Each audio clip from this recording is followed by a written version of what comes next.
ಆಕಾಶವಾಣಿ ಆರೋಗ್ಯ ಮಂಥನ ಪ್ರಾಯೋಜಿತ ಕಾರ್ಯಕ್ರಮ. ಈ ಕಾರ್ಯಕ್ರಮದ ಪ್ರಾಯೋಜಕರು ಆರೋಗ್ಯ ಮತ್ತು ಕುಟುಂಬ ಕಲ್ಯಾಣ ಇಲಾಖೆ, ಕರ್ನಾಟಕ ಸರ್ಕಾರ. 45 ವರ್ಷ ಮೇಲ್ಪಟ್ಟ ಬಿಪಿಎಲ್ ಕಾರ್ಡ್ ಹೊಂದಿರುವವರಿಗೆ ದಂತಭಾಗ್ಯ ಯೋಜನೆ, ಓರಲ್ ಹೆಲ್ತ್ ಪಾಲಿಸಿ ಅಡಿಯಲ್ಲಿ ಸಂಪೂರ್ಣ ದಂತಪಂಕ್ತಿ, ಇಲ್ಲವೇ 3 ಅಥವಾ ಅದಕ್ಕಿಂತ ಹೆಚ್ಚು ಹಲ್ಲುಗಳನ್ನು ಕಳೆದುಕೊಂಡವರಿಗೆ ಉಚಿತವಾಗಿ ಕೃತಕ ದಂತಪಂಕ್ತಿಯನ್ನು ನೀಡಲಾಗುವುದು. ಕರ್ನಾಟಕ ಸರ್ಕಾರದಿಂದ ದೇಶದಲ್ಲೇ ಪ್ರಪ್ರಥಮ ಬಾರಿಗೆ ದಂತಭಾಗ್ಯ ಯೋಜನೆ. ಆರೋಗ್ಯ ಮತ್ತು ಕುಟುಂಬ ಕಲ್ಯಾಣ ಸೇವೆಗಳ ನಿರ್ದೇಶನಾಲಯದ ಪ್ರಕಟಣೆ. ಕೇಳಿ ಆರೋಗ್ಯ ಮಂಥನ. ಕೇಳುಗರೆ ನಮಸ್ಕಾರ. ಆರೋಗ್ಯ ಮಂಥನ ಸರಣಿ ಕಾರ್ಯಕ್ರಮದಲ್ಲಿ ಇವತ್ತು ನಮ್ಮ ಜೊತೆ ಇದ್ದಾರೆ ಡಾಕ್ಟರ್ ಮಂಜುನಾಥ್ ಡಿವಿ, ಉಪನಿರ್ದೇಶಕರು, ಬಾಯಿ ಆರೋಗ್ಯ ಕಾರ್ಯಕ್ರಮ, ಆರೋಗ್ಯ ಮತ್ತು ಕುಟುಂಬ ಕಲ್ಯಾಣ ಇಲಾಖೆ, ಕರ್ನಾಟಕ ಸರ್ಕಾರ. ಡಾಕ್ಟರ್ ನಮಸ್ಕಾರ, ಕಾರ್ಯಕ್ರಮಕ್ಕೆ ಸ್ವಾಗತ. ನಮಸ್ಕಾರ. ಇವತ್ತಿನ ಕಾರ್ಯಕ್ರಮದಲ್ಲಿ ಹಲ್ಲುಗಳ ಆರೋಗ್ಯದ ಬಗ್ಗೆ ನಮಗೆ ಒಂದಿಷ್ಟು ಮಾಹಿತಿಯನ್ನ ಮಾಡಿಕೊಡಿ. ಈ ಹಲ್ಲುಗಳನ್ನ ತಾಯಂದ್ರು ಯಾವ ರೀತಿ ನೋಡ್ಕೋಬೇಕು? ಈಗ ಮಕ್ಕಳಲ್ಲಿ ಹಲ್ಲು ಬರೋದಕ್ಕೆ ಸ್ಟಾರ್ಟ್ ಆಗೋದು 6 ತಿಂಗಳಿಂದ ಸ್ಟಾರ್ಟ್ ಆಗುತ್ತೆ. 6 ತಿಂಗಳಿಂದ 2.5 ವರ್ಷದ ತನಕ ನಮಗೆ ಹಲ್ಲುಗಳು ಅಂತ ಏನು ಹೇಳ್ತೀವಿ. ಸುಮಾರು ಮೇಲೆ ದವಡೆಯಲ್ಲಿ 10 ಹಲ್ಲು, ಕೆಳಗಡೆ ದವಡೆನಲ್ಲಿ 10, ಒಟ್ಟು 20 ಹಲ್ಲುಗಳು ಬರುತ್ತದೆ. ಎಷ್ಟು ವರ್ಷದ ತನಕ ಬರುತ್ತೆ ಇದು? 2.5 ವರ್ಷದ ತನಕ ಒಂದೊಂದೇ ಬೆಳೀತಾ ಹೋಗುತ್ತೆ. ಒಂದೊಂದೇ ಫಸ್ಟ್ 6 ತಿಂಗಳು ಸ್ಟಾರ್ಟ್ ಆಗುತ್ತೆ, ಆಮೇಲೆ 8 ತಿಂಗಳು, 10 ತಿಂಗಳು, 12 ತಿಂಗಳು, ಈ ತರ ಕೆಳಗಡೆ ದವಡೆ ಫಸ್ಟ್ ಸ್ಟಾರ್ಟ್ ಆಗುತ್ತೆ, ಆಮೇಲೆ ಮೇಲೆ ದವಡೆ ಈ ತರ ಸ್ಟಾರ್ಟ್ ಆಗ್ತಾ ಹೋಗುತ್ತೆ. 2.5 ವರ್ಷಕ್ಕೆ ಎಲ್ಲ ಸಂಪೂರ್ಣವಾಗಿ ಹಲ್ಲುಗಳು ಬರುತ್ತೆ. ಈ ಹಲ್ಲು ಬರಕ್ಕೆ ಶುರು ಆದಾಗ ವಸಡಿನ ಒಳಗಡೆನೆ ಇರುತ್ತೆ, ಕಾಣಿಸೋದಿಲ್ಲ ಮೇಲ್ಗಡೆ. ಆದ್ರೆ ಮಗುವಿನ ಆರೋಗ್ಯದಲ್ಲಿ ಏರುಪೇರಾಗುತ್ತೆ. ಮಗುಗೆ ಬೇದಿ ಆಗ್ಬೋದು, ಮತ್ತೊಂದಾಗ್ಬೋದು. ಆಗ ತಾಯಿ ಆದವಳು ಹೆದರ್ತಾಳೆ, ಯಾಕೆ ಹೀಗಾಗ್ತಾ ಇದೆ ನನ್ನ ಮಗುಗೆ ಅಂತನ್ಬಿಟ್ಟು. ಅದನ್ನ ಟೀತಿಂಗ್ ಡಿಸಾರ್ಡರ್ ಅಂತ ಹೇಳ್ತೀವಿ. ಅದೇನಂದ್ರೆ ಬೆಳೆಯೋ ಟೈಮ್ ನಲ್ಲಿ ಆ ಮಗುಗೆ ಹೊಸಡ ಹತ್ರ ಒಂಥರ ಕಿರಿಕಿರಿ ಸ್ಟಾರ್ಟ್ ಆಗುತ್ತೆ, ನವೆ ಆಗ್ಬೋದು ಅಥವಾ ನೋವು ಬರೋದಕ್ಕೆ ಸ್ಟಾರ್ಟ್ ಆಗುತ್ತೆ. ಸೊ ಅಂತ ಟೈಮಲ್ಲಿ ಈ ತರ ಸ್ವಲ್ಪ ಮೈಲ್ಡ್ಗೆ ಹೆಚ್ಚು ಜ್ವರ ಬರುವಂತದ್ದಾಗ್ಲಿ, ವಾಂತಿ ಆಗೋದಾಗ್ಲಿ, ಬೇದಿ ಆಗೋದಾಗ್ಲಿ ಈ ತರ ಆಗುತ್ತೆ. ಬಟ್ ಅದೆಲ್ಲ ನಾರ್ಮಲ್. ಆಮೇಲೆ ಆ ಟೈಮ್ ನಲ್ಲಿ ಮಗು ಏನಾದ್ರೂ ಒಂದು ತಗೊಂಡು ಬಾಯಿನಲ್ಲಿ ಇಟ್ಕೊಳ್ಳೋದು ಅಂತ ಇದು ಪ್ರಸಂಗಗಳು ನಡೀತಾನೆ ಇರುತ್ತೆ. ಕಡಿಯೋದು, ಕಚ್ಚಬೇಕು ಅನ್ನೋದು, ಹೌದು, ಆ ತರ ಅನಿಸ್ತಾ ಇರುತ್ತೆ. ಸೊ ಹಂಗಾಗಿ ಆ ಟೈಮ್ ನಲ್ಲಿ ಯಾವ್ದನ್ನ ಕೊಳಕು ವಸ್ತುಗಳೆತ್ತಿ ಬಾಯಿನಲ್ಲಿ ಇಟ್ಕೊಳ್ಳೋದ್ರಿಂದ ಕೂಡ ಆ ತರ ಅದು ಬೇದಿಯಾಗೋ ಚಾನ್ಸಸ್ ಜಾಸ್ತಿ ಇರುತ್ತೆ. ಮಕ್ಕಳಲ್ಲಿ ಸಾಮಾನ್ಯವಾಗಿ ಎಲ್ಲರೂ ಫೀಡಿಂಗ್ ಬಾಟ್ಲು ಕೊಡ್ತಾರೆ ಮಕ್ಕಳಿಗೆ. ಅದನ್ನ ಹೆಚ್ಚು ಹೊತ್ತು ಬಾಯಿನಲ್ಲಿ ಇಟ್ಕೊಂಡಿದ್ರೆ ಉಬ್ಬಲಾಗುವ ಸಾಧ್ಯತೆ ಇದೆ ಅಂತ ಹೇಳೋ ಮಾತನ್ನು ಕೇಳಿದೀವಿ. ಇದು ಫೀಡಿಂಗ್ ಬಾಟ್ಲಿಂದ ಉಬ್ಬು ಹಲ್ಲು ಆಗೋ ಸಾಧ್ಯತೆ ತುಂಬಾ ಕಡಿಮೆ ಇರ್ತದೆ. ಫೀಡಿಂಗ್ ಬಾಟ್ಲಿಂದ ಏನಾಗುತ್ತೆ, ಫೀಡಿಂಗ್ ಬಾಟ್ಲಲ್ಲಿ ನಾವು ಹಾಲು ಜೊತೆಗೆ ಸಕ್ಕರೆ ಮಿಶ್ರಿತ ಮಾಡಿಬಿಟ್ಟು ಮಗು ಬಾಯಿನಲ್ಲಿ ತುಂಬಾ ಹೊತ್ತು ಇಡೋದ್ರಿಂದ ಅದರಿಂದ ಹುಳುಕಲ್ಲುಗಳಾಗೋ ಚಾನ್ಸಸ್ ತುಂಬಾನೇ ಇರ್ತದೆ. ಅದನ್ನ ಒಂದೇ ಸರಿ ಬಹಳ ಹಲ್ಲುಗಳಿಗೆ ಅಫೆಕ್ಟ್ ಆಗುತ್ತೆ. ಸೊ ಅದನ್ನ ನರ್ಸಿಂಗ್ ಬಾಟಲ್ ಕೇರೀಸ್ ಅಂತ ಹೇಳ್ತೀವಿ. ಸೊ ಹಂಗಾಗಿ ಆದಷ್ಟು ಮಕ್ಕಳಲ್ಲಿ ಫೀಡಿಂಗ್ ಬಾಟಲ್ಸ್ ಅಲ್ಲಿ ಸಕ್ಕರೆ ಹಾಕ್ಬಿಟ್ಟು ತುಂಬಾ ಹೊತ್ತು ಇಡೋದು ಒಳ್ಳೇದಲ್ಲ. ಹಾಲು ಕುಡಿಸಿದ ತಕ್ಷಣ ಇಮಿಡಿಯೇಟ್ ಅದನ್ನ ಬಾಟಲ್ ತೆಗೆದಿಟ್ಟು ಮಗು ಬಾಯಿನ ಸ್ವಚ್ಛ ಮಾಡಿ ಕ್ಲೀನ್ ಮಾಡಿಬಿಟ್ಟು ಆಮೇಲೆ ಅದನ್ನ ಆಟ ಆಡೋಕೆ ಬಿಟ್ಟರೆ ಸರಿ ಹೋಗುತ್ತೆ. ಫೀಡಿಂಗ್ ಬಾಟ್ಲ್ ಸಿಗ್ಲಿಲ್ಲ ಅಂತಂದ್ರೆ ಮಕ್ಕಳು ಹೆಬ್ಬೆಟ್ಟನ್ನು ಚೀಪಕ್ ಶುರು ಮಾಡ್ತಾರೆ. ಅದು ಕೂಡ ಬೆಳೆಯುವ ಹಲ್ಲಿನ ಮೇಲೆ ಪರಿಣಾಮ ಬೀರುತ್ತೆ. ಇದು ತುಂಬಾ ಇಂಪಾರ್ಟೆಂಟ್. ಫೀಡಿಂಗ್ ಬಾಟಲ್ ಬದಲು ಬೆರಳಿಟ್ಕೊಂಡು ಬೆರಳು ಚೀಪೋದ್ರಿಂದ ಹಲ್ಲು ಮುಂದೆ ಬರೋ ಚಾನ್ಸಸ್ ಇರುತ್ತದೆ. ಸೊ ಹಂಗಾಗಿ ಬೆರಳು ಚೀಪೋ ಅಭ್ಯಾಸನ ಚಿಕ್ಕ ವಯಸ್ಸಿನಲ್ಲೇ ನಾವು ತಡಿಬೇಕಾಗುತ್ತೆ. ಇನ್ನು ಮಕ್ಕಳು ಸಿಹಿ ಪದಾರ್ಥಗಳನ್ನ ತಿನ್ನೋದು ಬಹಳ ಹೆಚ್ಚು.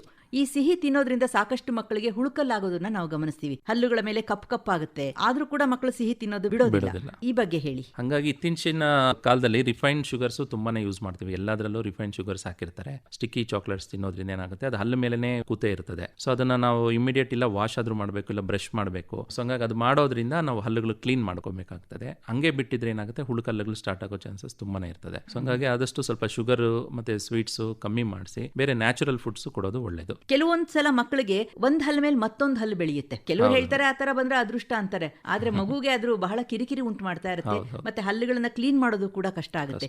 ಇದನ್ನ ಯಾವ ರೀತಿ ಸರಿ ಮಾಡಿಸ್ಬೇಕು ಅಂದ್ರೆ ನಾನು ಹೇಳಿದ್ನಲ್ಲ, ಫಸ್ಟ್ ಸ್ಟಾರ್ಟಿಂಗು ಹಲ್ಲುಗಳು ಬರೋದಕ್ಕೆ ಸ್ಟಾಪ್ ಆಗುತ್ತೆ 6 ತಿಂಗಳಿಂದ 2.5 ವರ್ಷಕ್ಕೆ. ಆಮೇಲೆ ನೆಕ್ಸ್ಟ್ ಅಂದ್ರೆ ಮಗುಗೆ 6 ವರ್ಷ ಆದ್ಮೇಲೆ ಪರ್ಮನೆಂಟ್ ಟೀತ್ ಬರೋಕೆ ಸ್ಟಾರ್ಟ್ ಆಗುತ್ತೆ. ಅದೇಂಗಪ್ಪ ಅಂತಂದ್ರೆ ಹಾಲಲ್ಲಿ ಒಂದು ಬಿದ್ದಾದ್ಮೇಲೆ ಅದ್ರ ಜಾಗದಲ್ಲಿ ಪರ್ಮನೆಂಟ್ ಹಲ್ಲು ಬರುತ್ತೆ. ಒಮ್ಮೊಮ್ಮೆ ಏನಾಗುತ್ತೆ ಅಂದ್ರೆ ಈ ಹಾಲಲ್ಲಿ ಬಿದ್ದೋಗ್ದಿರಾನೆ ಇಮಿಡಿಯೇಟ್ ಹಿಂದ್ಗಡೆ ಅಥವಾ ಮುಂದ್ಗಡೆ ಪರ್ಮನೆಂಟ್ ಹಲ್ಲು ಬರಕ್ ಸ್ಟಾರ್ಟ್ ಆಗುತ್ತೆ. ಸೊ ಅಂತ ಟೈಮ್ ನಲ್ಲಿ ಡಾಕ್ಟರ್ ಹತ್ರ ಪರೀಕ್ಷೆ ಮಾಡಿಸಿ ಆ ಹಲ್ಲುಗಳು ಯಾವ್ದಿದೆ ಅದನ್ನ ರಿಟೈನ್ ಟೂತ್ ಅಂತ ಹೇಳ್ತೀವಿ, ಅದನ್ನ ಇಮಿಡಿಯೇಟ್ ತೆಗೆಸ್ಬಿಟ್ರೆ ಈ ಪರ್ಮನೆಂಟ್ ಹಲ್ಲು ಬರೋದಕ್ಕೆ ಜಾಗ ಆಗುತ್ತೆ. ಆಮೇಲೆ ಅದು ಕರೆಕ್ಟ್ ಪೊಸಿಷನ್ ಅಲ್ಲಿ ಬರುತ್ತೆ. ಸೊ ಅದನ್ನ ನಾವು ನೋಡ್ಕೊಳ್ದಿರ ಹಂಗೆ ನೆಗ್ಲೆಕ್ಟ್ ಮಾಡ್ತಾ ಹೋದ್ರೆ ಒಂದ್ರ ಮೇಲೆ ಒಂದು ನೀವು ಹೇಳಿದಂಗೆ ಅದು ಸೊಟ್ಟಕ್ಕೆ ಬರೋದು, ಸೈಡ್ಗೆ ಬರೋದು, ಮೇಲೆ ಬರೋದು, ಕೆಳಗಡೆ ಬರೋದು, ಈ ತರ ಆಗುತ್ತೆ. ಎಷ್ಟು ವರ್ಷಕ್ಕೆ ಎಲ್ಲ ಹಲ್ಲುಗಳು ಮನುಷ್ಯನ ದೇಹದಲ್ಲಿ ಬೆಳೆಯುತ್ತೆ? 12 ವರ್ಷಕ್ಕೆ ನಮಗೆ 28 ಹಲ್ಲು ಬಂದಿರುತ್ತದೆ. ಅದಾದ ನಂತರ 18 ವರ್ಷದಿಂದ 21 ವರ್ಷಕ್ಕೆ ವಿಸ್ಡಮ್ ಟೂತ್ ಅಂತ ಹೇಳ್ತೀವಿ ಅಥವಾ ಜ್ಞಾನ ದಂತಗಳು ಅಂತ ಹೇಳ್ತೀವಿ, ಅದು ಬಂದಿರುತ್ತೆ. ಕೆಲವರಿಗೆ ಹೌದು ಕೊನೆಯಲ್ಲಿ ದವಡೆ ಹಲ್ಲು ಕೊನೆಯಲ್ಲಿ ಬರುವಂತದ್ದು. ಅದು ಇತ್ತೀಚೆಗೆ ಏನಾಗ್ತಿದೆ ಅಂದ್ರೆ ಕೆಲವ್ರಿಗೆ ಹುಟ್ಟತಾನೆ ಇಲ್ಲ ಅದು ಜ್ಞಾನದಂತಗಳು. ಸೊ ಹಂಗಾಗಿ ಅದು ಬಂದ್ರೆ ಒಟ್ಟು 4 ಬರುತ್ತೆ, ಮೇಲೆ 2 ಕೆಳಗಡೆ 2. ಇತ್ತೀಚೆಗೆ ಯಾಕೆ ಬರ್ತಾ ಇಲ್ಲ ವಿಸ್ಡಮ್ ಟೂತ್ಗಳು? ಯಾಕೆಂದ್ರೆ ಈಗಿನ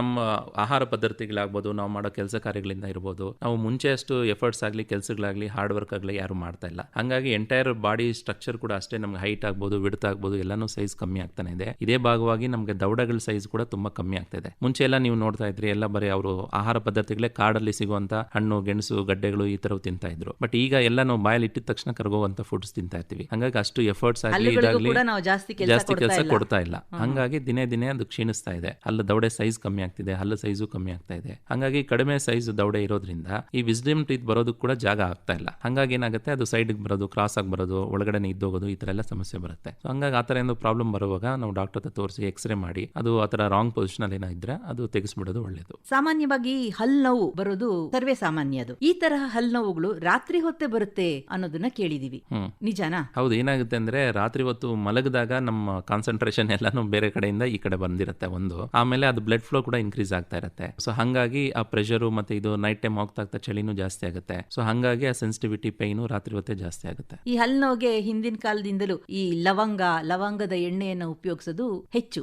ಇದು ಎಷ್ಟು ಪರಿಣಾಮಕಾರಿ? ಹೌದು, ಲವಂಗದಲ್ಲಿ ಅದನ್ನ ಅಪ್ಟಂಡೆಂಟ್ ಅಂತ ಹೇಳ್ತೀವಿ ಇಂಗ್ಲಿಷ್ ಟರ್ಮ್, ನಾವು ಮೆಡಿಕಲ್ ಟರ್ಮ್. ಅದೇನಾಗುತ್ತೆ ಈ ಪಲ್ಪಲ್ ಟಿಶ್ಯೂ ಮೇಲೆ ಇಟ್ಟಾಗ ಅದು ಒಂದ್ ಸ್ವಲ್ಪ ಪೈನ್ ಎಫೆಕ್ಟ್ ನ ಕಮ್ಮಿ ಮಾಡ್ತಾ ಹೋಗುತ್ತೆ. ಸೊ ಹಂಗಾಗಿ ಅದೊಂದು ಸ್ವಲ್ಪ ಟೆಂಪರರಿ ರಿಲೀಫ್. ಹಲ್ಲು ನೋವಿಗೆ ಬೇರೆ ಏನ್ ಮಾಡ್ಬೇಕಾಗತ್ತೆ ಡಾಕ್ಟ್ರೆ? ಹಲ್ಲು ನೋವಿಗೆ ಒಂದೇ ಆಪ್ಷನ್, ಒಂದು ಮೈನ್ ಡಾಕ್ಟರ್ ಹತ್ರ ಹೋಗ್ಬೇಕು, ದಂತವೈದ್ಯರ ಹತ್ರ ಹೋಗಿ ಪರೀಕ್ಷೆ ಮಾಡಿಸ್ಬೇಕು. ಆಗ ಸದ್ಯಕ್ಕೆ ಅವರು ಆಂಟಿಬಯೋಟಿಕ್ ಪೈನ್ ಕಿಲ್ಲರ್ ಕೊಡ್ತಾರೆ. ಆಮೇಲೆ ನೆಕ್ಸ್ಟ್ ಪ್ರೊಸೀಜರ್, ಒಮ್ಮೆ ಸಾರಿ ನೋವು ಸ್ಟಾರ್ಟ್ ಆದಾಗ ಅದಕ್ಕೆ next procedure root canal treatment ಅಂತ ಹೇಳ್ತೀವಿ. ಅಥವಾ ಹಲ್ಲು ತುಂಬಾನೇ ಡ್ಯಾಮೇಜ್ ಆಗಿದೆ, ಹಲ್ಲು ತೆಗೆಯೋದಾಗ್ಲಿ, ಈ ತರ ಪ್ರೊಸೀಜರ್ಸ್ ಮಾಡಿಸ್ಬೇಕಾಗುತ್ತೆ. ಬಟ್ ಇನಿಷಿಯಲಿ ಹುಳುಕಲ್ಲು ಒಂದ್ಸರಿ ಸ್ಟಾರ್ಟ್ ಆದಾಗ ಅದು ಕಪ್ಪು ಚುಕ್ಕೆ ತರ ಏನಾದ್ರು ನಾವು ಗುರುತಿಸಿದಾಗ ಆಗ ತಕ್ಷಣಕ್ಕೆ ಹೋಗಿ ನಾವು ಡಾಕ್ಟರ್ ಭೇಟಿ ಮಾಡಿದ್ರೆ ಅಷ್ಟು ಪೋರ್ಷನ್ ಮಾತ್ರ ಕ್ಲೀನ್ ಮಾಡಿ ಅದಕ್ಕೆ ಫಿಲ್ಲಿಂಗ್ ಅಂತ ಮಾಡ್ತಾರೆ. ಅಷ್ಟಿಗೆ ಅಲ್ಲಿಗೆ ಸ್ಟಾಪ್ ಆಗುತ್ತೆ. ತುಂಬಾ ದಿನ ಇರೋದಿಲ್ಲ, ಬಂದ್ಬಿಡುತ್ತೆ ಆ ಫಿಲ್ಲಿಂಗ್. ಏನ್ ಮಾಡ್ತೀರಾ ಅದು? ಇಲ್ಲ, ಅದು ಮುಂಚೆ ಬೇರೆ ಬೇರೆ ತರ ಫಿಲ್ಲಿಂಗ್ಸ್ ಬರ್ತಾ ಇತ್ತು. ಬಟ್ ಇತ್ತೀಚೆಗೆ ಡಿಫರೆಂಟ್ ಆಗಿದೆ. ಮುಂಚೆ ಅಮಾಲ್ಗಮ್ ಫಿಲ್ಲಿಂಗ್ ಅಂತ ಮಾಡ್ತಾ ಇದ್ರು. ಅದು ಮಾಡೋದ್ರಿಂದ ಅದು ಮೆಟಲ್ ಆಗಿದ್ರಿಂದ ತುಂಬಾ ವರ್ಷ ಇರೋದು. ಬಟ್ ಈಗ ಅಮಾಲ್ಗಮ್ ಅನ್ನ ಬ್ಯಾನ್ ಮಾಡಿದ್ದಾರೆ. ಅಂದ್ರೆ ಅದರಲ್ಲಿ ಮೆರ್ಕ್ಯುರಿ ಆಡ್ ಮಾಡಿ ಮಿಕ್ಸ್ ಮಾಡ್ತಾ ಇದ್ರು. ಹಂಗಾಗಿ ಮೆರ್ಕ್ಯುರಿ ಹಜಾರ್ಡಸ್ ಆಗಿರೋದ್ರಿಂದ ಅದನ್ನ ಮಾಡಬಾರದು ಅಂತ ಹೇಳಿ ಅದನ್ನ ಬ್ಯಾನ್ ಮಾಡಿದ್ದಾರೆ.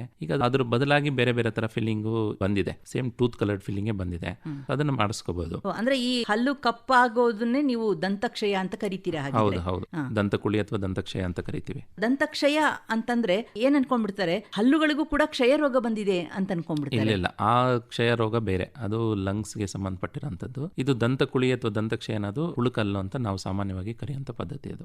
ಈ ದಂತಕ್ಷಯ ಬಂದ್ರೆ ಹಲ್ಲುಗಳು ಕಾಲಕ್ರಮೇಣ ಅದು ಕರಗುತ್ತಾ ಹೋಗುತ್ತೆ, ಅದು ಕ್ಷೀಣಿಸ್ತಾ ಹೋಗುತ್ತೆ. ಅದು ಕ್ಷೀಣಿಸ್ತಾ ಅಂತಂದ್ರೆ ಏನಾಗುತ್ತೆ, ಹಲ್ಲು ಸ್ಟ್ರಕ್ಚರ್ ಹುಳುಕಲ್ ತಿಂತ ಅದೇನಾಗುತ್ತೆ ಅಂದ್ರೆ ಆ ಸ್ಟ್ರಕ್ಚರ್ ಎಲ್ಲ ಕಟ್ ಆಗೋದು, ಬಿದೋಗೋದು, ಹಲ್ಲು ಸಂಪೂರ್ಣ ಹಾಳಾಗೋದು, ಈ ತರ ಆಗ್ತಾ ಹೋಗುತ್ತೆ. ಸೊ ಇನಿಷಿಯಲ್ ಸ್ಟೇಜಸ್ ನಲ್ಲೇ ನಾವು ಪ್ರಿಕಾಷನ್ ತಗೊಂಡು ಟ್ರೀಟ್ಮೆಂಟ್ ತಗೊಂಡ್ರೆ ಅದು ಲೇಟರ್ ಸ್ಟೇಜಸ್ ನಲ್ಲಿ ಅದನ್ನ ಡ್ಯಾಮೇಜ್ ಆಗೋದನ್ನ ನಾವು ಪ್ರಿವೆಂಟ್ ಮಾಡಬಹುದು. ಈ ಕೆಲವು ಸಲ ಮಕ್ಕಳು ಆಟ ಆಡ್ತಾ ಪರ್ಮನೆಂಟ್ ಹಲ್ಲುಗಳೇ ಬಿದೋಗ್ಬಿಡುತ್ತೆ. ಹೌದು, ಆಗ ತಂದೆ ತಾಯಂದ್ರು ಗಾಬರಿ ಆಗ್ತಾರೆ, ಅಯ್ಯೋ ಇದೇನಿದು ಪರ್ಮನೆಂಟ್ ಹಲ್ಲು ಇದೇ ಬಿದೋಯ್ತಲ್ಲ ಅಂತ ಅಂದ್ಬಿಟ್ಟು. ಅದನ್ನ ಮತ್ತೆ ಕೂಡಿಸುವ ಸಾಧ್ಯತೆ ಇದೆಯಾ?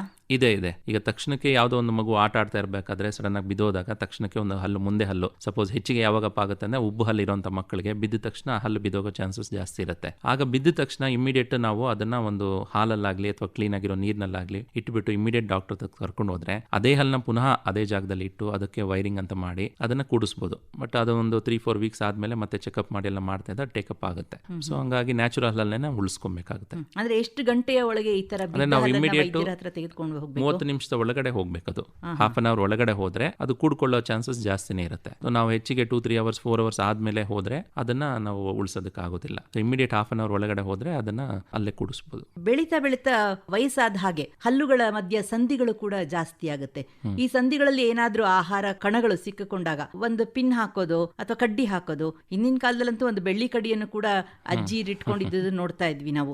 ಈ ತರ ಹಲ್ಲಿನ ಸಂಧಿಯನ್ನು ಶುಚಿ ಮಾಡ್ಕೊಳ್ಳೋದಕ್ಕೆ ಇದನ್ನೆಲ್ಲ ಉಪಯೋಗಿಸೋದು ಎಷ್ಟು ಸರಿ ಅಂತೀರಾ? ಅಥವಾ ಇದಕ್ಕೇನಾದ್ರೂ ಪರ್ಯಾಯ ಇದೆಯಾ ಇವಾಗ? ಇಲ್ಲ, ಒಂದು ಹಲ್ಲಿನ ಮಧ್ಯೆ ಕುಳಿ ಬೀಳುವಂತದ್ದು ಫಸ್ಟ್ ಒಂದು ಹುಳುಕಲ್ಲಿಂದ ಕೂಡ ಆಗ್ಬಹುದು. ಹುಳುಕಲ್ಲು 2 ಹಲ್ಲುಗಳ ಮಧ್ಯೆ ಸ್ಟಾರ್ಟ್ ಆದಾಗ ಅದರಿಂದ ಕೂಡ ನಮ್ಗೆಲ್ಲ ಆಹಾರ ಪದಾರ್ಥಗಳು ಹೋಗಿ ಸಿಕ್ಕಾಕೊಂಡು ಚಾನ್ಸಸ್ ಜಾಸ್ತಿ ಇರುತ್ತೆ. ಅದು ಒಂದು. ಎರಡನೇದು ವಯಸ್ಸಾಗ್ತಾ ಏನಾಗುತ್ತೆ ಅಂದ್ರೆ ಈ ಹಲ್ಲುಗಳು ಮಧ್ಯದಲ್ಲಿ ಬೋನ್ ಇರುತ್ತದೆ, ಆಲ್ವಿಲಾರ್ ಬೋನ್ ಅಂತ ಹೇಳ್ತೀವಿ. ಆ ಮೂಳೆ ಸೌದೋಗಿರುತ್ತೆ. ಸೊ ಅದು ಸೌದೋಗ್ತಾ ಏನಾಗುತ್ತೆ, 2 ಹಲ್ಲುಗಳ ಮಧ್ಯೆ ಗ್ಯಾಪ್ಸ್ ತರ ಕ್ರಿಯೇಟ್ ಆಗುತ್ತೆ. ಸೊ ಹಂಗಾಗಿ ನಾವು ಈ ಪಿನ್ನು ಕಡ್ಡಿ ಹಾಕ್ತಾ ಹೋಗುತ್ತೆ ಹೆಚ್ಚಿಗೆ ಇನ್ನೂ ಡ್ಯಾಮೇಜ್ ಆಗ್ತಾ ಹೋಗುತ್ತೆ. ವಸಡುಗಳನ್ನು ಸವಿತ ಜಾಸ್ತಿ ಆಗುತ್ತೆ. ಆಗುತ್ತೆ, ಮೂಳೆ ಸವೆತನೂ ಜಾಸ್ತಿ ಆಗುತ್ತೆ, ಆ ಗ್ಯಾಪ್ಸ್ನು ಜಾಸ್ತಿ ಆಗ್ತಾ ಹೋಗುತ್ತೆ. ಸೊ ಆ ಥರ ಏನಾದರೂ ಸ್ಟಾರ್ಟಿಂಗ್ ನಲ್ಲಿ ಇದ್ದಾಗ ಇಮಿಡಿಯೇಟ್ ಸ್ವಲ್ಪ ಬಾಯಲ್ಲಿ ನೀರು ಹಾಕಿ ಕ್ಲೀನ್ ಮಾಡ್ಕೊಳ್ಳೋದು, ಬ್ರಷ್ ಮಾಡ್ಕೊಳ್ಳೋದು, ಈ ತರ ಮಾಡ್ಕೊಳ್ಬೇಕಾಗುತ್ತೆ. ಹೆಚ್ಚಿಗೆ ಏನಾದರೂ ಇದು ಹೋಲ್ ಆಗಿದೆ ಅಂತ ಅನ್ಸಿದ್ರೆ ಡಾಕ್ಟರ್ ಹತ್ರ ಹೋದ್ರೆ ಅದಕ್ಕೂ ಟ್ರೀಟ್ಮೆಂಟ್ ಇದೆ. ಈಗ ಇಲ್ಲ ಕ್ಯಾಪ್ ಮಾಡಿಸ್ಬೋದು, ಇಲ್ಲ ಬೇರೆ ತರ ಫಿಲ್ಲಿಂಗ್ಸ್ ಮಾಡಿಸ್ಬೋದು, ಹುಳುಕಲ್ಲಾಗಿದೆ ಫಿಲ್ಲಿಂಗ್ ಮಾಡಿ ಅದನ್ನ ಎಂಟೈರ್ ಗ್ಯಾಪ್ ನ ಕವರ್ ಮಾಡ್ಬೋದು, ಈ ತರ ಎಲ್ಲಾನು ಇದೆ. ಸೊ ಹಂಗೆ ಸ್ಟಾರ್ಟಿಂಗ್ ಅದನ್ನು ಮಾಡ್ಕೊಂಡ್ರೆ ಪ್ರಿವೆಂಟ್ ಮಾಡ್ಬೋದು, ಹೆಚ್ಚಿಗೆ ಡ್ಯಾಮೇಜ್ ಆಗೋದನ್ನ ಪ್ರಿವೆಂಟ್ ಮಾಡ್ಬೋದು. ಹಲ್ಲುಗಳನ್ನ ಸ್ವಚ್ಛ ಮಾಡೋದಕ್ಕೆ ಎಲ್ಲರೂ ಉಪಯೋಗಿಸೋದು ಟೂತ್ ಪೇಸ್ಟ್ ಮತ್ತೆ ಬ್ರಷ್.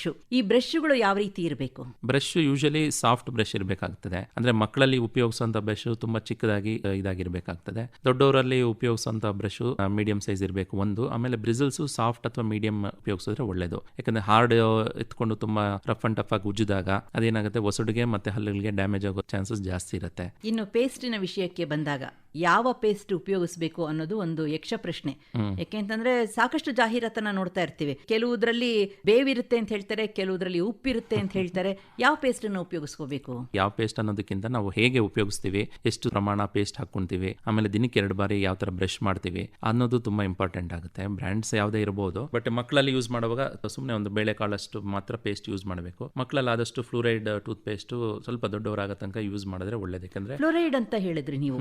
ಕೆಲವೊಂದು ಕಡೆ ನೀರಿನಲ್ಲಿ ಫ್ಲೋರೈಡ್ ಅಂಶ ಇರೋದ್ರಿಂದ ಹಲ್ಲುಗಳು ಹಳದಿ ಆಗುತ್ತೆ, ಹಲ್ಲುಗಳು ದುರ್ಬಲವಾಗುತ್ತೆ ಅನ್ನೋ ಮಾತನ್ನ ಕೇಳಿದ್ದೇವೆ ನಾವು. ಹೌದು, ಇದು ಫ್ಲೂರೈಡ್ ಏನಾಗುತ್ತೆ ಅಂದ್ರೆ ಈಗ ನೀರಿನಲ್ಲಿ 1 ppm ಗಿಂತನೂ ಕಡಿಮೆ ಇರಬೇಕು ಯಾವಾಗಲೂ ಫ್ಲೂರೈಡ್ ಅಂಶ. ನಾವು 1 ppm ಗಿಂತ ಜಾಸ್ತಿ ಇದೆ, 1, 2 ಇದೆ, 3 ಇದೆ, 3 ppm ಗಿಂತ ಜಾಸ್ತಿ ಇದೆ ಅಂದಾಗ ಏನಾಗುತ್ತೆ, ಅದು ಹಲ್ಲುಗಳ ಮೇಲೆ ಮತ್ತೆ ಮೂಳೆಗಳ ಮೇಲೆ ಕೂಡ ಎಫೆಕ್ಟ್ ಆಗುತ್ತೆ. ಈಗ ಹಲ್ಲುಗಳ ಮೇಲೆ ಆಗೋದನ್ನ ನಾವು ಡೆಂಟಲ್ ಫ್ಲೂರೋಸಿಸ್ ಅಂತ ಹೇಳ್ತೀವಿ, ಮೂಳೆ ಮೇಲೆ ಆಗೋದನ್ನ ಸ್ಕೆಲಿಟಲ್ ಫ್ಲೂರೋಸಿಸ್ ಅಂತ ಹೇಳ್ತೀವಿ. ಹಲ್ಲುಗಳ ಮೇಲೆ ಫ್ಲೂರೈಡ್ ಅಂಶ ಅದು ಎಫೆಕ್ಟ್ ಯಾವ ತರ ಇರುತ್ತಪ್ಪ ಅಂದ್ರೆ, ಹಲ್ಲು ಒಳಗಡೆ ಇರುವಂತ ಕ್ಯಾಲ್ಸಿಯಂ ಮೇಲೆ ಅದು ಫ್ಲೂರೈಡ್ ಹೋಗಿ ಅಂಟ್ಕೊಳ್ಳುತ್ತದೆ. ಸೊ ಹಂಗಾಗಿ ಈಗ ಕ್ಯಾಲ್ಸಿಯಂ ಇದ್ದಾಗ ಹಲ್ಲು ಸ್ಟ್ರಾಂಗ್ ಆಗಿರುತ್ತೆ. ಯಾವಾಗ ಫ್ಲೂರೈಡ್ ಅದ್ರ ಜೊತೆ ಬೈಂಡ್ ಆಗುತ್ತಲ್ವಾ, ಅದು ಸ್ವಲ್ಪ ವೀಕ್ ಸ್ಟ್ರಕ್ಚರ್ ಆಗ್ಬಿಡ್ತದೆ. ಆಮೇಲೆ ಸರಿಯಾಗಿ ಬೆಳವಣಿಗೆ ಆಗೋದಿಲ್ಲ, ಸ್ವಲ್ಪ ಹೈಪೋ ಕ್ಯಾಲ್ಸಿಫೈಡ್ ಅಥವಾ ಹೈಪೋ ಮಿನರಲೈಸ್ಡ್ ಅಂತ ಹೇಳ್ತೀವಿ. ಆ ಸ್ಟ್ರಕ್ಚರ್ ಕೂಡ ಡಿಫೆಕ್ಟ್ ಆಗೋ ಚಾನ್ಸಸ್ ಇರುತ್ತೆ. ಆದ್ರೆ ಟೂತ್ ಪೇಸ್ಟ್ ನಲ್ಲಿ ಫ್ಲೋರೈಡ್ ಇರೋ ಪೇಸ್ಟ್ ಅನ್ನ ಉಪಯೋಗಿಸಿ ಅಂತ ಹೇಳಿದ್ರಿ ತಾವು. ಅದೇ ಮಕ್ಕಳಲ್ಲಿ ಉಪಯೋಗಿಸೋದು ಒಳ್ಳೇದು, ಬಟ್ ಹೆಚ್ಚಿಗೆ ಫ್ಲೂರೈಡ್ ಇರುವಂತ ಕಡೆ ಬೇರೆ ಪೇಸ್ಟ್ ಉಪಯೋಗಿಸೋದೇ ಒಳ್ಳೇದು. ಹಲ್ಲುಗಳ ಬಣ್ಣ ಸಾಮಾನ್ಯವಾಗಿ ಒಂದ್ ಬಣ್ಣ ಇರುತ್ತೆ ಹಲ್ಲುಗಳಿಗೆ, ಆದ್ರೆ ಕೆಲವರಲ್ಲಿ ತುಂಬಾ ಕಪ್ಪಾಗಿರುತ್ತೆ, ಕೆಲವರಲ್ಲಿ ತುಂಬಾ ಹಳದಿ ಇರುತ್ತೆ. ಯಾಕೆ ಹೀಗೆ? ನಾವು ತಗೊಳ್ಳೋ ಆಹಾರದಲ್ಲಿ ಫುಡ್ ಕಲರ್ಸ್ ಇರೋದ್ರಿಂದ ಆಗ್ಬೋದು, ಅಥವಾ ಕಾಫಿ ಟೀ ಹೆಚ್ಚಿಗೆ ಸೇವನೆ ಮಾಡೋದ್ರಿಂದ ಇರ್ಬೋದು, ಅಥವಾ ತಂಬಾಕು ಉಪಯೋಗಿಸೋದ್ರಿಂದ ಇರ್ಬೋದು, ಆಮೇಲೆ ಎಲೆ ಅಡಿಕೆ ಹಾಕೋದ್ರಿಂದ ಇರ್ಬೋದು. ಇವುಗಳೆಲ್ಲದಿಂದನೂ ಹಲ್ಲುಗಳು ಸ್ಟೈನ್ಸ್ ಆಗ್ತಾ ಹೋಗುತ್ತೆ. ಸೊ ಅದ್ರ ಡಿಫ್ರೆಂಟ್ ಕಪ್ಪಾಗ್ಬೋದು, ಕೆಂಪಗಿರ್ಬೋದು, ಅಥವಾ ಬ್ರೌನಿಶ್ ಕಲರ್ ಡಿಸ್ಕಲರೇಷನ್ಸ್ ಇವೆಲ್ಲನೂ ಆಗುತ್ತೆ. ಸೊ ಅದು ಆ ಥರ ಏನಾದರೂ ಇದ್ದಾಗ ನಾವು ಇಮಿಡಿಯೇಟ್ ಡಾಕ್ಟರ್ ಹತ್ರ ಹೋಗಿ ಅದು ಸ್ಕೇಲಿಂಗ್ ಅಂತ ಪ್ರೊಸೀಜರ್ ಮಾಡ್ತಾರೆ. ಅದನ್ನು ಮಾಡಿಸಿ ಅದನ್ನು ಕ್ಲೀನ್ ಮಾಡಿಸ್ಕೊಂಡ್ರೆ ಸರಿ ಹೋಗುತ್ತೆ. ಈ ತಂಬಾಕು ಮತ್ತೆ ಆಲ್ಕೋಹಾಲ್ ಇವುಗಳನ್ನೆಲ್ಲ, ಸ್ಮೋಕಿಂಗ್ ಇವನ್ನೆಲ್ಲ ಅವಾಯ್ಡ್ ಮಾಡ್ಕೊಂಡ್ರೆ ಒಳ್ಳೇದು. ಈ ತಂಬಾಕು ಮತ್ತೆ ಸಿಗರೇಟ್ ಸೇವನೆ, ಈ ದುಶ್ಚಟಗಳು ಕೂಡ ಹಲ್ಲಿನ ಮೇಲೆ ಸಾಕಷ್ಟು ದುಷ್ಪರಿಣಾಮ ಬೀರುತ್ತೆ ಅಂತ ಹೇಳ್ತೀರಾ ಹಾಗಿದ್ರೆ. ಈಗ ನಮ್ಮ ಕರ್ನಾಟಕದಲ್ಲಿ ಮೊದಲ ಬಾರಿಗೆ ಇಡೀ ದೇಶದಲ್ಲೇ ದಂತಭಾಗ್ಯ ಅನ್ನುವಂತಹ ಹೊಸ ಯೋಜನೆಯನ್ನ ತಂದಿದ್ದೀರಾ ನೀವು. ಈ ದಂತಭಾಗ್ಯ ಯೋಜನೆ ಬಗ್ಗೆ ಒಂದ್ ಸ್ವಲ್ಪ ನಮ್ಮ ಕೇಳುಗರಿಗೆ ಹೇಳಿ. ದಂತಭಾಗ್ಯ ಯೋಜನೆ 2015-16 ಇಸ್ವಿಯಿಂದ ಸ್ಟಾರ್ಟ್ ಆಯ್ತು ನಮ್ಮ ಗವರ್ಮೆಂಟ್ ಮುಖಾಂತರ. ಈ ಸ್ಕೀಮ್ ನ ಉದ್ದೇಶ ಏನಂತಂದ್ರೆ 3-4 ಹಲ್ಲುಗಳು ಅದಕ್ಕಿಂತ ಹೆಚ್ಚಿಗೆ ಕಳ್ಕೊಂಡವರು 45 ವರ್ಷ ಮೇಲ್ಪಟ್ಟವರಿಗೆ ಸರ್ಕಾರದ ವತಿಯಿಂದ ಉಚಿತವಾಗಿ ದಂತ ಪಂಕ್ತಿಗಳನ್ನ ಕೊಡ್ತಾ ಇದೀವಿ. ಸೊ ಅದು ಆಲ್ರೆಡಿ ನಾವು 42 ಪ್ರೈವೇಟ್ ಡೆಂಟಲ್ ಕಾಲೇಜಸ್ ಜೊತೆ MOU ಮಾಡ್ಕೊಂಡಿದ್ವಿ ಗವರ್ಮೆಂಟ್ ಅವರು. ಸೊ ಅಂತ ಕಾಲೇಜಸ್ ಅಲ್ಲಿ ನೀವು ಹೋದಾಗ ಅವರಿಗೆ ಫ್ರೀ ಆಗಿ ಟ್ರೀಟ್ಮೆಂಟ್ ಸಿಗುತ್ತೆ. ಅಂದ್ರೆ ಉಚಿತವಾಗಿ ದಂತ ಪಂಕ್ತಿಗಳನ್ನ ಕೊಡುವಂತಹ ಯೋಜನೆ ಇದು. ಹೌದು ಹೌದು. ಅಂದ್ರೆ ಇದು ರಾಜ್ಯದ ಎಷ್ಟು ಕಡೆ ನೀವು ಇದು ಆಲ್ಮೋಸ್ಟ್ ಎಲ್ಲಾ ಡಿಸ್ಟ್ರಿಕ್ಟ್ಸ್ ನಲ್ಲೂ ಫೆಸಿಲಿಟೀಸ್ ಅವೈಲೇಬಲ್ ಇದೆ, ಡಿಸ್ಟ್ರಿಕ್ಟ್ ಲೆವೆಲ್ ಹಾಸ್ಪಿಟಲ್ಸ್ ಅಲ್ಲಿ. ಆಮೇಲೆ ನಾವು 42 ಪ್ರೈವೇಟ್ ಡೆಂಟಲ್ ಕಾಲೇಜಸ್ ಜೊತೆ ಅಲ್ಲಿ ಹತ್ರ ಇರುವಂತಹ ಡಿಸ್ಟ್ರಿಕ್ಟ್ಸ್ ಅಲ್ಲಿ ನಾವು ಕೊಲಾಬರೇಷನ್ ಮಾಡ್ಕೊಂಡಿದೀವಿ. ಸೊ ನೀವು ಹೋದಾಗ ಯಾವುದೇ ಪೇಷಂಟ್ ಅವ್ರಿಗೆ ಮೋರ್ ದೆನ್ 45 ಇಯರ್ಸ್ ಇದ್ದು ಅವ್ರಿಗೆ BPL ಕಾರ್ಡ್ ಇದ್ರೆ ಅವರು ಸರ್ಕಾರಿ ದಂತ ವೈದ್ಯರ ಹತ್ರ ಹೋಗಿ ಒಂದು ರೆಫರಲ್ ಲೆಟರ್ ತಗೊಂಡು ಪ್ರೈವೇಟ್ ಡೆಂಟಲ್ ಕಾಲೇಜ್ ಹತ್ರ ಹೋದ್ರೆ ಅವರಿಗೆ ಉಚಿತವಾಗಿ ದಂತ ಪಂಕ್ತಿ ಮಾಡಿಕೊಡಲಾಗುತ್ತದೆ. ಇನ್ನು ರಾಜ್ಯದಲ್ಲಿ ಸಾಕಷ್ಟು ಆರೋಗ್ಯ ಮತ್ತು ಕ್ಷೇಮ ಕೇಂದ್ರಗಳನ್ನ ತೆರೆದಿದ್ದೀರಾ, ಅಲ್ಲೂ ಕೂಡ ಹಲ್ಲಿನ ಸಮಸ್ಯೆಗೆ ಪರಿಹಾರ ಸಿಗಬಹುದಾ? ಅಲ್ಲಿ ಒಬ್ರು ಕಮ್ಯುನಿಟಿ ಹೆಲ್ತ್ ಆಫೀಸರ್ಸ್ ಅಂತ ಇರ್ತಾರೆ, ಅವ್ರಿಗೂ ಸಹ ನಾವು ಎಲ್ಲ ತರದ ಟ್ರೈನಿಂಗು ಮತ್ತೆ ಪ್ರೈಮರಿ ಕೇರ್ ಬಗ್ಗೆ ನಾವು ಅವ್ರಿಗೆ ಟ್ರೈನಿಂಗ್ ಅನ್ನ ಫೆಸಿಲಿಟಿಯನ್ನ ಪ್ರೊವೈಡ್ ಮಾಡಿದೀವಿ. ಸೊ ಅವ್ರಿಗೆ ಬೇಸಿಕ್ ಮಾಹಿತಿ ಇರುತ್ತದೆ, ಏನ್ ತೊಂದರೆ ಇರ್ಬೋದು, ಏನಾಗಿರ್ಬೋದು ಅಂತ. ಸೊ ಏನೋ ಸಣ್ಣ ಪುಟ್ಟ ಇದ್ರೆ ಅವರೇ ಅಲ್ಲಿ ಟ್ರೀಟ್ಮೆಂಟ್ ಏನಾದ್ರು ಕೊಡ್ತಾರೆ. ಸೊ ಇನ್ನು ಹೆಚ್ಚಿಗೆ ಚಿಕಿತ್ಸೆಗೆ ಏನಾದ್ರು ಬೇಕಿದ್ರೆ ಅವರು ಅಲ್ಲಿಂದ ರೆಫರ್ ಮಾಡ್ತಾರೆ. 45 ವರ್ಷ ಮೇಲ್ಪಟ್ಟವರು ಹಲ್ಲು ಕಳೆದುಕೊಂಡವರಿಗೆ ಈ ನಮ್ಮ ದಂತಭಾಗ್ಯ ಯೋಜನೆ ಬಹಳ ಉಪಯೋಗ ಆಗುತ್ತೆ. ಸಾಕಷ್ಟು ಮಾಹಿತಿಯನ್ನ ಇವತ್ತಿನ ನಮ್ಮ ಕಾರ್ಯಕ್ರಮದಲ್ಲಿ ಮಾಡಿಕೊಟ್ಟಿದ್ದೀರಾ ಹಲ್ಲುಗಳ ಬಗ್ಗೆ. ಡಾಕ್ಟರ್ ಮಂಜುನಾಥ್ ಅವರೇ, ನಿಮ್ಮೆಲ್ಲ ಮಾಹಿತಿಗೆ ಧನ್ಯವಾದಗಳು. ನಮಸ್ಕಾರ. ನಮಸ್ಕಾರ, ಧನ್ಯವಾದಗಳು. ಆರೋಗ್ಯ ಮಂಥನ ಪ್ರಾಯೋಜಿತ ಕಾರ್ಯಕ್ರಮ ಕೇಳಿದಿರಿ. ಭಾಗವಹಿಸಿದ್ದವರು ಡಾಕ್ಟರ್ ಮಂಜುನಾಥ್ DV, ಉಪನಿರ್ದೇಶಕರು, ಬಾಯಿ ಆರೋಗ್ಯ ಕಾರ್ಯಕ್ರಮ, ಆರೋಗ್ಯ ಮತ್ತು ಕುಟುಂಬ ಕಲ್ಯಾಣ ಇಲಾಖೆ. ಇವರೊಂದಿಗೆ MS ಅನುಪಮಾ, ಸಂಕಲನ ಚೈತ್ರಾ NS. ಈ ಕಾರ್ಯಕ್ರಮದ ಪ್ರಾಯೋಜಕರು ಆರೋಗ್ಯ ಮತ್ತು ಕುಟುಂಬ ಕಲ್ಯಾಣ ಇಲಾಖೆ, ಕರ್ನಾಟಕ ಸರ್ಕಾರ. ರಾಜ್ಯವ್ಯಾಪಿ ಪ್ರಸಾರವಾದ ಈ ಕಾರ್ಯಕ್ರಮ ಆಕಾಶವಾಣಿ ಬೆಂಗಳೂರು ವಾಣಿಜ್ಯ ಪ್ರಸಾರ ಕೇಂದ್ರದ ಕೊಡುಗೆ.